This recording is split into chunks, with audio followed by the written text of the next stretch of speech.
je m'appelle Christine Landry, je suis guide animalière à l'éducation à l'Aquarium du Québec. Aujourd'hui, je vais vous parler d'un de mes animaux préférés, l'étoile de mer. C'est assez mystérieux, une étoile de mer, mais oui, c'est vraiment un animal. C'est un animal qui a l'air tranquille et tout ça, mais une étoile de mer, croyez-le ou non, c'est dans les plus grands prédateurs des zones côtières. Donc, pour être un grand prédateur, il faut être rapide. L'étoile de mer va plutôt aller à la vitesse de 1 mètre à l'heure, ce qui explique que ses proies vont plutôt être des proies plutôt tranquilles, par exemple des mollusques en général, ou même des animaux qui vont venir de l'eau. Comment fait une étoile de mer pour pouvoir manger? C'est assez particulier, vous allez voir. Dans le fond, une étoile de mer va se déplacer, comme je disais, très, très tranquillement à l'aide de ses petits pieds qui sont en dessous. C'est des petits pieds ventaux, on appelle des pieds ambulacraires. En fait, c'est un petit tube vide qui va se remplir d'eau puis qui va vraiment là, faire en sorte que ça ait une bonne succion pour qu'elle puisse rester sur les roches et aussi là, sur les coquillages de ses proies.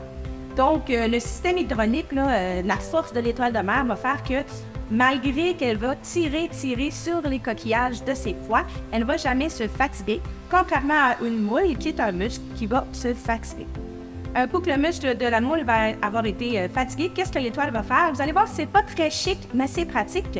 L'étoile de mer va sortir son estomac à l'extérieur de son corps, puis va glisser à l'intérieur du coquillage pour digérer à même l'extérieur. Donc, c'est assez particulier.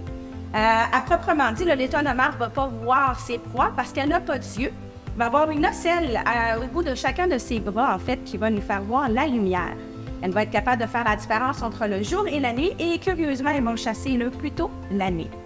Les étoiles de mer en général sont fantastiques. Je vais vous parler de certaines espèces spécifiques. Si on prend par exemple l'étoile de mer chauve-souris, qui est une de mes favorites, sa forme va être tout à fait particulière. En fait, là, elle va être un petit peu palmée, comme ça va ressembler aux ailes d'une chauve-souris, donc sa forme est vraiment spéciale. Et dans la même espèce, ça va avoir une variation de couleurs assez impressionnante. Là. Elles peuvent être blanches, roses, mauves, bleues, vertes. Choisissez votre couleur et votre probablement en avoir. Une autre espèce qui va être particulière, qui vient aussi du Pacifique Nord, c'est l'étoile de mer cuir. L'étoile de mer cuir, elle est très particulière parce qu'une étoile de mer, c'est un échinoderme, ça veut dire épines sur la peau, comme les oursins ou les conformes de mer. Donc, ils ont des épines qui les protègent.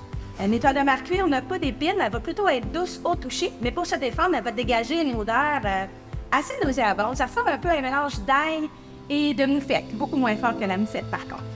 Une autre de mes préférées qui va venir de l'océan Pacifique Nord, c'est l'étoile de mer tournesol. Vous l'avez peut-être déjà confondu avec une pieuvre en venant à l'aquarium.